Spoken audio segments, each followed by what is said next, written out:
Sudah. Assalamualaikum warahmatullahi wabarakatuh. Yes. Yang saya takdimi adalah Pondok Pesantren Zainul Hasan Gendong, Kiai Haji Muhammad Hasan Mutawakil Al-Awwa, SHMR, dan yang saya hormati Rektor Universitas Islam Zainul Hasan Gendong, yakni Bapak Dr. Abdul Aziz Wahab, BAMAG, dan yang saya hormati penguji utama, yakni Ibu Dr. Enda Triwisudaningsi, MPDI, dan yang saya hormati Ketua Penguji, yakni Ibu Hayatul Mila, MM, dan yang saya hormati Sekretaris Penguji, yakni Ibu Wakilatul Akidah, MPD. Baik, perkenalkan, nama saya Umi Maulia Fadila dengan NPM 211207520132 dari jurusan Manajemen Keuangan Syariah.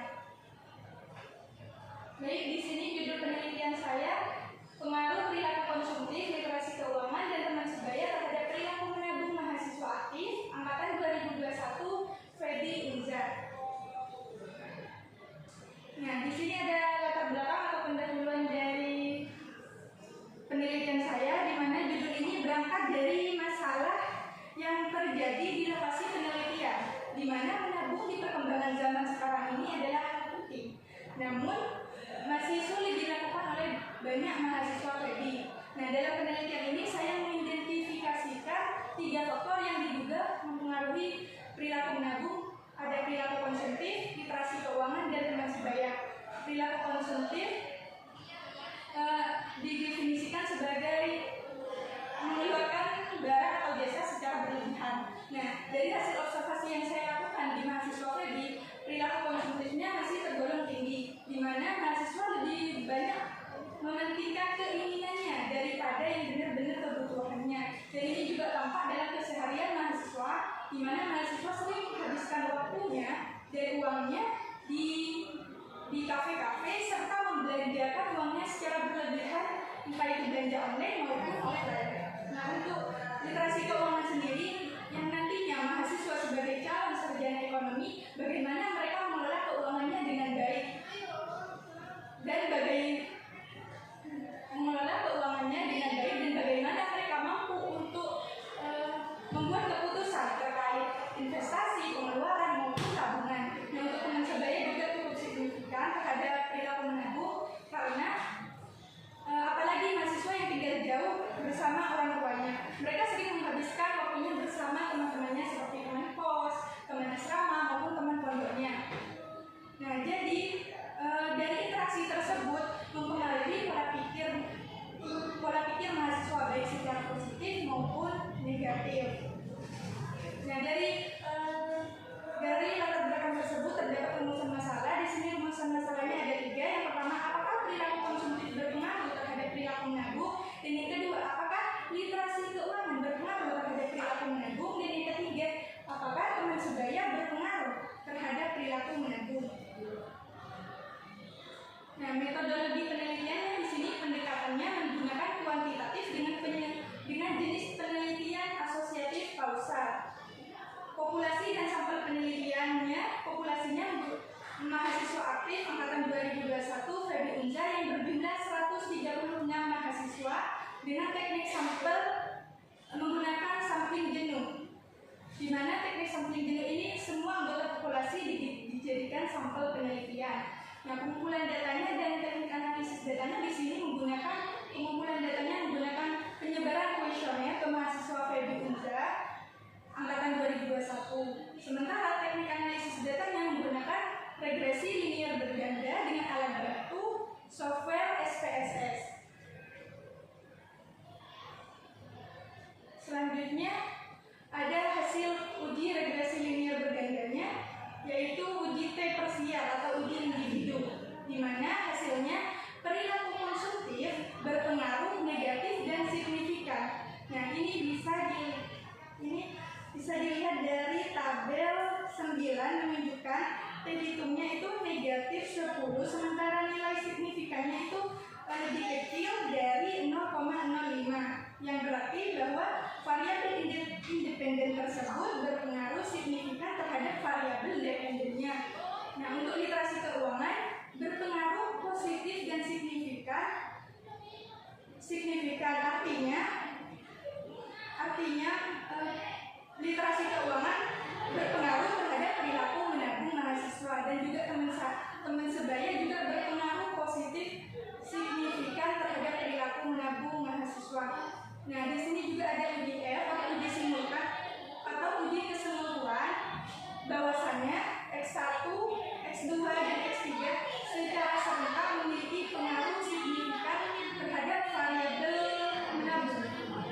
Karena ini bisa dilihat dari hasil uji F-nya, di mana uji F-nya 100,065 yang lebih besar dari F tabel. Dengan demikian H0 ditolak dan H1 diterima. Jadi X1, X2 dan X3 ini memiliki pengaruh signifikan terhadap variabel menabung.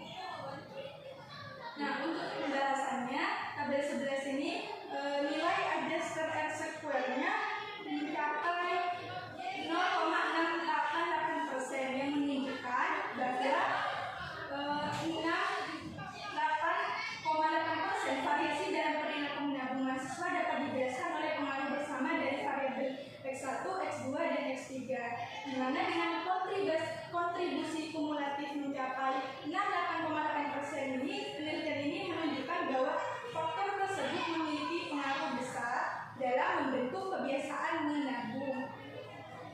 Cukup ya Kak? Ini mau lihat dulu pengaruh perilaku konsumtif, literasi keuangan dan teman sebaya. Jadi ada 3 variabel terhadap perilaku menabung mahasiswa aktif. Mahasiswa aktif UNZA tahun 2021 populasinya 136 mahasiswa. Kemudian sampelnya diambil dari sampel jenuh, jadi semua anggota populasi dijadikan sampel. Jadi ada 130 mahasiswa dan semuanya itu 2021 mahasiswa aktif. Tahun dari mana? Data yang 136 dari Kaprodi bisa dilihat. Dari kapan? Dikasih sama sih. Data mahasiswa juga ada di itu, ada di itu. Soalnya temennya bilangnya kalau kita buka itu ada dikasih. Iya Bu, untuk keseluruhan manajemen yang teman saya itu ya Bu. Kalau saya setiap prodi ditanyain Bu, prodi ekonomi saya cek ke prodinya, kalau NKS saya cek NKS dulu, langsung ke masing-masing, makanya kawan. Kemudian ditentuin nggak? Hasilnya 26%. 56. Kemudian kenapa kamu termotivasi untuk meneliti ini? Karena ceritanya kok tiba-tiba kamu pengen tahu perilaku konsumtif, literasi keuangan dan sebagainya terhadap perilaku menabung. Bisa menjawab karena di mahasiswa prodi itu perilaku menabungnya itu cukup rendah. Jadi saya ingin tahu apa aja sih yang mempengaruhi mereka dalam rendahnya menabung ini. Kok tahu kamu kalau mereka itu jarang menabung? Karena saya ada hasil observasi, karena saya ada wawancara ke mereka, menanyakan ke mahasiswa WEBI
kaitan dengan indikator menabung?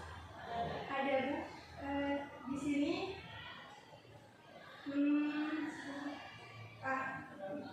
kebutuhan masa depan, terus keputusan untuk menabung dan kebiasaan menghemat.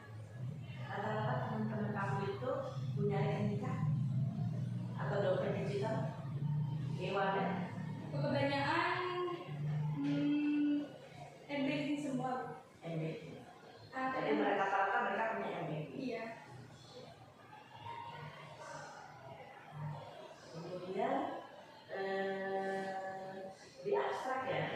Di abstrak itu kurangnya kamu cuma dinyatakan bahwa di sini diuji T, uji F, pakai software SPSS, dan tidak dinyatakan setiap variabel. Kan ini pakai uji T, parsial atau uji F, simultan. Itu hasilnya berapa? Cuma uji simultannya aja yang kamu catatkan di sini bahwa 68,8%. Yang parsial ketiga-tiganya berpengaruh terhadap konsumtif itu berapa, literasi keuangan itu berapa, teman sebaya itu berapa, harusnya abstrak tidak dicantumkan. Begitu juga dicantumkan di hasil penelitian. Dari kesimpulan. Kalau di hasil kan pasti kesimpulan. Nah, di kesimpulan di sini kamu tetap aja melihatnya yang yang uji F, yang simultan, yang lain-lain kamu tidak jelaskan. Padahal di sini kamu menggunakan 3 variabel, dan maksudnya satu per variabel kamu jelaskan berapa tingkat signifikansinya, kemudian baru di semua variabel sudah bisa dikembangkan. 68,8 itu termasuk tinggi ya, di perilaku konsumtif, sehingga sisanya dipengaruhi oleh faktor. Kemudian plagiasinya berapa persen? 26%. Bikin penelitian ini sebenarnya kamu share dari apa? Pakai Google Form. Google Form. Ada kesulitan nggak ya teman-teman yang 136? Dibalas semua dari 136-nya atau gimana? Kesulitannya itu mereka lama mengisinya, karena sama-sama sibuk untuk penelitian itu selama tabel. Ini tangkap 2021 ini angkatan kamu sendiri. Jadi saya lama meneliti itu ya Bu. Karena kamu kemudian kan kamu tahu nih jumlah mahasiswanya 136 ya. Jumlah 136, kemudian 136, berarti kan kamu cari nih nomor teleponnya 136 siswa siapa aja yang belum punya datanya ya? Data itu nih, data jumlah mahasiswa, jumlah namanya siapa yang belum balas kamu. Gimana caranya kamu memastikan bahwa 136 ini sudah isi semua dan yakin itu orangnya benar-benar angkatan 2021? Kalau datanya ada, tabulasi datanya itu ada. Nah itu benar-benar nama-nama mereka. Saya lihat dari hasil yang saya dapatkan dari Kaprodi itu sesuai nama-namanya. Tapi saya juga minta tolong ke satu orang itu untuk sebarin ke temannya juga yang sekelas. Jadi tidak ada kesulitan ya, proaktif teman-teman. Berapa lama kamu mengumpulkan data itu? Sekitaran 3 mingguan atau sebulannya saya agak bimbingan, karena kesulitannya pas penyebaran kuesioner. Kemudian memasukkan data ke SPSS hingga dapat datanya itu berapa lama? Kalau data ke SPSS itu cuma 2 hari udah Bu, karena kan pakai itu Bu SPSS, jadi lebih gampang. Belajar sama siapa untuk prestasinya? Belajar mandiri di YouTube, di TikTok, sama penelitian terdahulu. Cara untuk interpretasi juga sama, belajar sendiri.